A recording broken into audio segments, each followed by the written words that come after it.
할렐루야, 주님의 이름으로 문안드립니다. 우리 다 같이 사도신경으로 신앙 고백하심으로 12월 20일 금요일 새벽 예배를 시작하겠습니다.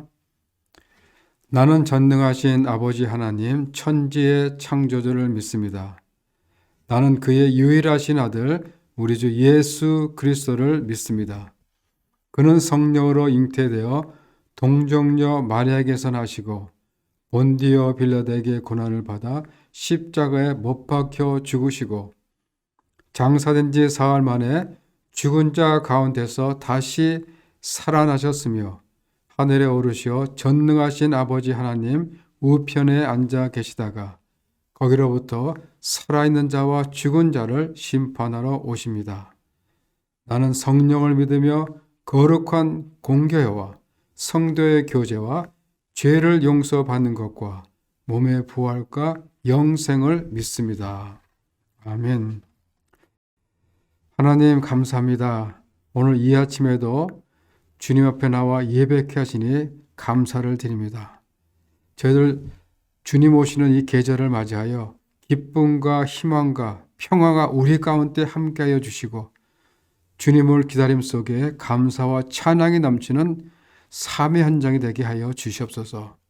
이 시간 하나님의 말씀을 받습니다. 우리가 이 말씀을 함께 읽고 묵상할 때 은혜가 넘치는 귀한 시간이 될 수 있도록 아버지께서 함께하여 주시옵소서.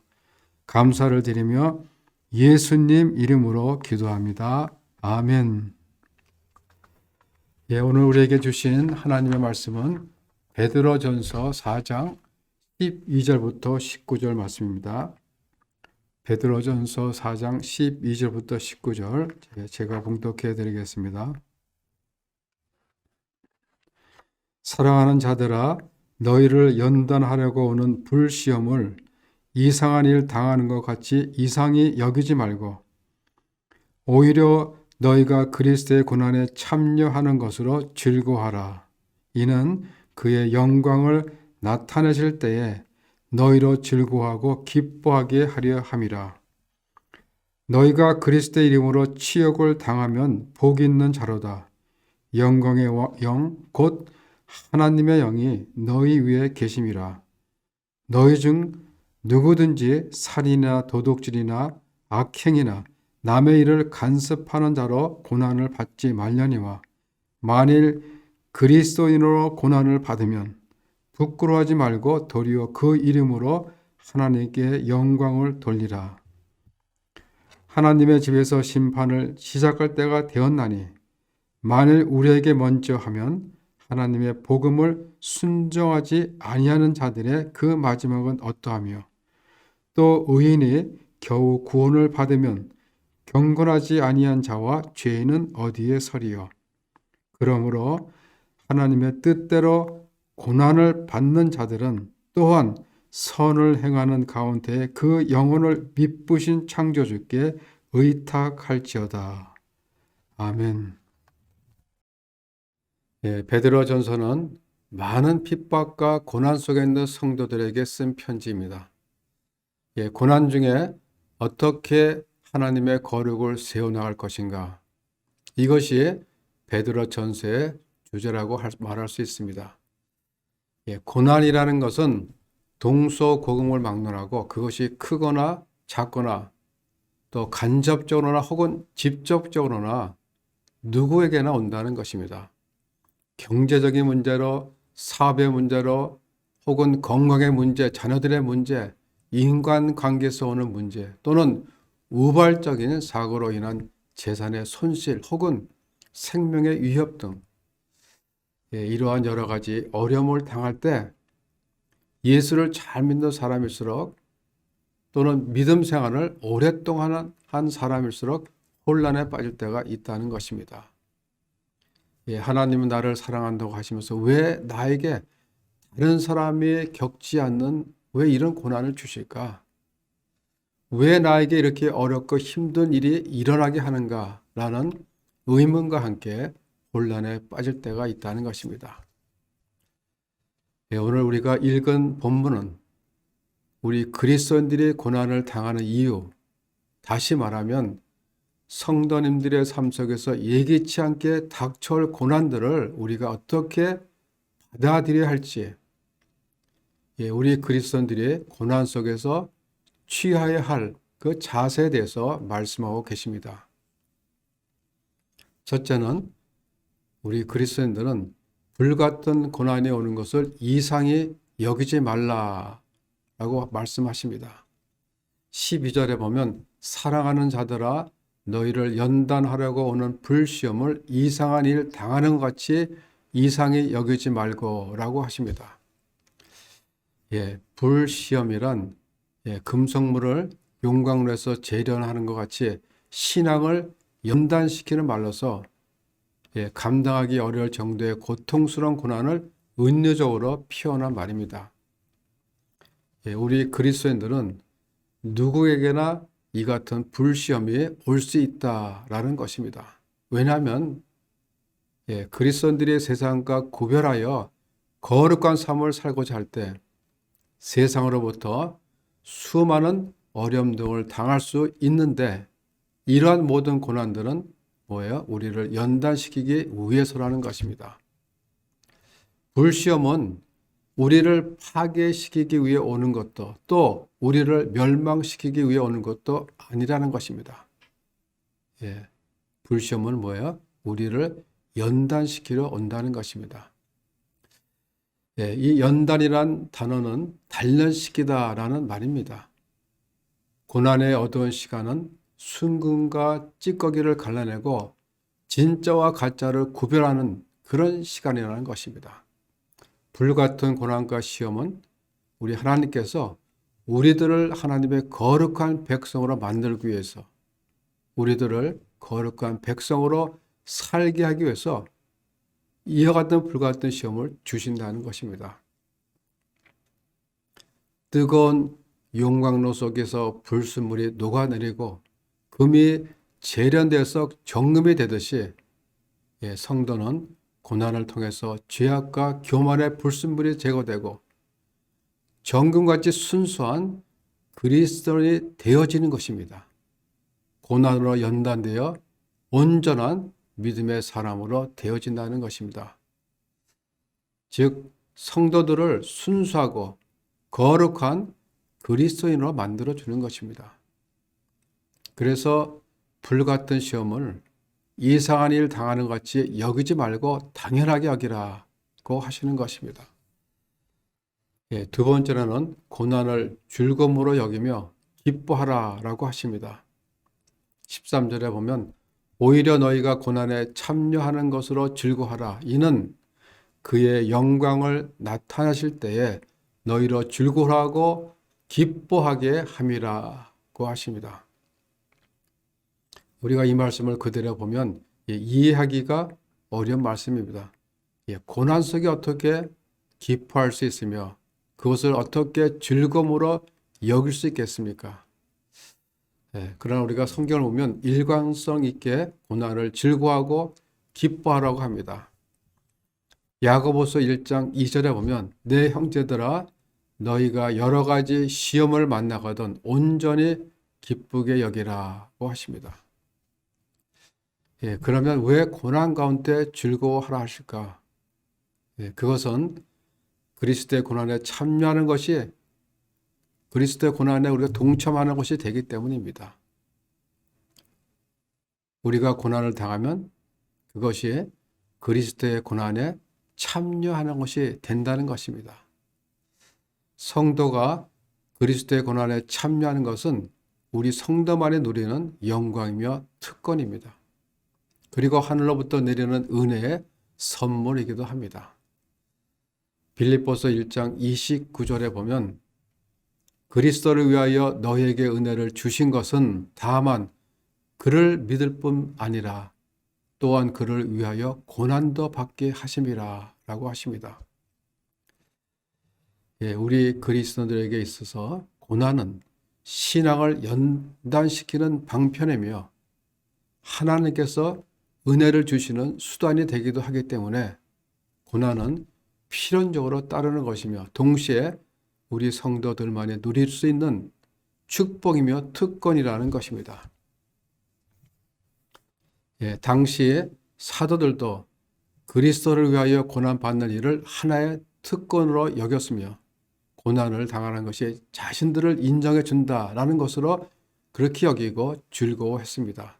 사도행전 5장 41절에 보면 사도들은 그 이름을 위하여 능히 능력 받는 일에 합당한 자로 여기심을 기뻐했다.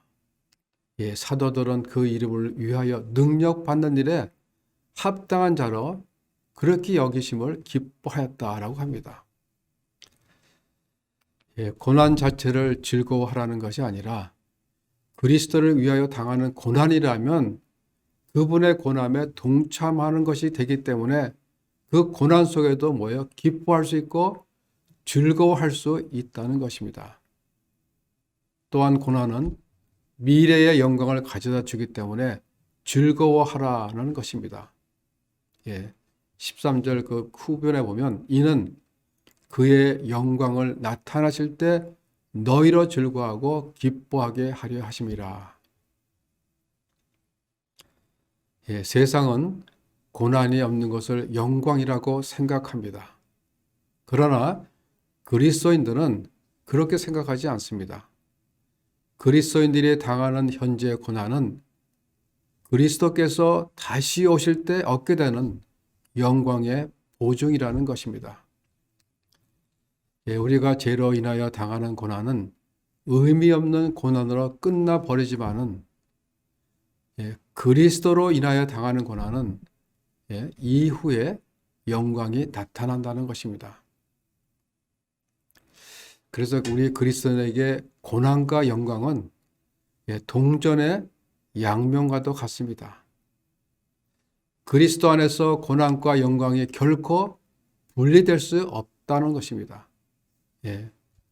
13절에 다시 보면 오히려 너희가 그리스도 고난에 참여하는 것으로 즐거워하라. 이는 그의 영광을 나타나실 때 너희로 즐거워하고 기뻐하게 하려 함이라. 고난을 받고 있는 성도들에게 장차 주님의 영광이 나타났을 때 그 영광 속에 같이 있게 될 것을 약속하고 있는 말씀입니다. 여러분, 우리의 신앙의 핵심은 어디에 있습니까? 우리는 소망을 어디에 두고 살고 계십니까? 아니, 우리의 소망은 무엇입니까? 그리스도의 영광이 나타나실 때입니다. 예수 그리스도께서 영광의 주님으로 나타나실 때 그때가 우리의 소망의 초점이라는 것입니다. 그래서 우리는 그의 영광이 나타날 때를 바라보고 기다리며 오늘의 고난을 이겨내야 한다는 것입니다. 그리고 그 고난을 즐거움으로 여기며 기뻐해야 한다는 것입니다. 그리스도 안의 삶은 지금의 삶이 아니라 주님의 영광이 나타날 때를 바라보고 사는 미래의 삶, 소망의 삶이라는 것입니다. 로마서 8장 17절과 18절에 보면 그리스도와 함께 한 상속자니 우리가 그와 함께 영광을 받기 위하여 고난도 함께 받아야 할 것이라 생각하건대 현재 고난은 장차 우리에게 나타날 영광과 비교할 수 없도다. 이것이 바울을 고난 중에서도 낙심치 아니하게 하고 다시 일어나 앞으로 나가게 할 수 있었던 승리의 비결이었던 것입니다. 하나님은 우리에게 고난 대신 영광을 주시는 하나님이 아니시고 고난을 통해서 영광을 주시는 분이십니다. 영광은 반드시 고난을 통과해서만 온다는 말씀이죠. 그러므로 우리 성도들은 고난 속에서도 영광의 날에 주실 그 상급을 바라보고 기다리며 삶 속에서 오는 모든 고난들을 즐거움으로 여기며 기뻐해야 한다는 것입니다. 또 우리가 고난 속에 즐거워해야 할 이유는 성령님의 임재를 체험하기 때문입니다. 14절에 보면 너희가 그리스도의 이름으로 치욕을 당하면 복 있는 자로다. 영광의 영 곧 하나님의 영이 너희 위에 계심이라. 우리가 그리스도를 위해 고난을 받을 때 하나님의 영, 즉 성령이 우리와 함께 계실 것이다 라고 약속하십니다. 고난을 받고 있는 우리와 함께 계시면서 우리와 같이 아파하고 같이 울어주셔서 그 고난을 이기게 하는 힘을 주신다는 것입니다. 고난은 아픈 것이지만 고난 속의 위로는 정말 큰 것입니다. 왜냐하면 성령님의 놀라운 임재를 체험할 수가 있기 때문입니다. 스데반을 잘 아시죠? 한번 스데반을 생각해 보세요. 스데반은 죽을 때 무엇을 보았습니까? 돌 팔매질을 당하여 목숨을 잃어버리게 되는 그 위기의 순간에 처했을 때 사람들은 그의 얼굴이 천사처럼 빛나는 것을 보았습니다. 그리고 스데반이 성령에 충만하여 하나님의 영광 및 예수님이 하나님 우편에 서 계시는 그 모습을 보았을 때 자기에게 돌을 던졌던 그들을 용서하며 거룩한 순교에 임할 수가 있었던 것입니다. 성령의 인재하심이 스데반 안에 충만했던 것입니다. 또 16절에 보면 만일 그리스도인으로 고난을 받으면 부끄러워하지 말고 도리어 그 이름으로 하나님께 영광을 돌리라고 하십니다. 우리 성도의 잘못 때문이 아니라 그리스도인이라는 이유로 당하는 고난이 있다는 것입니다. 그리스도인이기 때문에 욕을 먹거나 조롱을 당하거나 핍박을 받고 있다면 그것을 부끄러워하지 말라고 하십니다. 그리고 오히려 뭐예요? 당연하게 생각하며 그 이름으로 하나님께 영광을 돌리라고 하십니다. 그러나 그리스도를 위하여 받는 고난이 아닌 자신의 잘못으로 받는 고난, 즉 살인을 하거나 도둑질을 하거나 어떤 나쁜 일을 받는 그런 고난은 오히려 하나님의 영광을 가리기 때문에 그런 일로는 고난을 받지 말라고 하십니다. 그리스도인으로서 나쁜 짓을 하지 말라는 것이죠. 자신이 잘못해서가 아니라 주님의 이름 때문에 고난을 받는 자들은 어떻게 하라고 하십니까? 19절에 보니까 그러므로 하나님의 뜻대로 고난을 받는 자들은 또한 선을 행하는 가운데에 그 영혼을 미쁘신 창조주께 의탁할지어다 라고 하십니다. 그 영혼을 미쁘신 창조주께 의탁하라는 것입니다. 우리가 의탁해야 할 대상자는 오직 미쁘신 창조주 하나님이라는 것입니다. 미쁘신 창조주라는 말은 절대적으로 신뢰할 수 있는 유일한 능력자임을 의미하는 말입니다. 우리들에게 약속하신 것들을 하나도 남김없이 꼭 이루어주시는 분이라는 것입니다. 우리 성도들은 어떠한 고난 중에서도 하나님의 미쁘심을 신뢰하면서 자신의 영혼을 하나님께 의탁할 수 있어야 한다는 것입니다. 선한 일을 하다가 고난을 당한다 할지라도 우리의 영혼을 창조주 하나님께 맡길 수 있어야 합니다. 그래서 베드로는 박해를 당하는 고난의 현장에 서 있는 성도들에게 편지를 쓰면서 선을 행하면서 혹시 육체가 죽임을 당한다 할지라도 너의 영혼을 미쁘신 창조주께 의탁하라 라고 말씀을 하시고 있는 것입니다. 여러분들이 삶의 어려운 문제에 직면했을 때 하나님께 의탁하시고 우리 자신을 주님께 드리십시오. 삶이 어려울 때일수록 더 하나님 앞으로 나가시면 우리 하나님께서 우리들의 그 얽매인 문제들을 풀어주시고 또 어려움을 헤쳐나갈 수 있는 그 능력과 힘을 주신다는 것입니다. 우리들에게 닥쳐오는 그 고난을 이상히 여기지 말고 오히려 그 고난 속에 성령의 임재와 주님의 은혜를 경험하시며 주의 영광을 마음껏 드러내시는 우리 성도님들 모두가 되시기를 주의 이름으로 축원합니다. 기도하겠습니다. 너희가 그리스도의 고난에 참여하는 것으로 즐거워하라. 이는 그의 영광을 나타나실 때에 너희로 즐거워하고 기뻐하게 하려 하심이라. 오늘 주신 이 말씀을 우리가 기억하고 우리 삶 속에서 어떠한 고난이 오더라도 장차 나타날 그 영광을 바라보고 기다림 속에 성령 임재를 경험하는 저희들 모두가 될 수 있도록 아버지께서 인도하여 주시옵소서. 감사를 드리며 예수님 이름으로 기도드리옵나이다. 아멘. 하늘에 계신 우리 아버지의 이름을 거룩하게 하시며 아버지의 나라가 오게 하시며 아버지의 뜻이 하늘에서 같이 땅에서도 이루어지게 하소서. 오늘 우리에게 일용할 양식을 주시고 우리가 우리에게 잘못한 사람을 용서하여 준 것 같이 우리 죄를 용서하여 주시고 우리를 시험에 빠지지 않게 하시고 악에서 구하소서. 나라와 권능과 영광이 영원히 아버지의 것입니다. 아멘.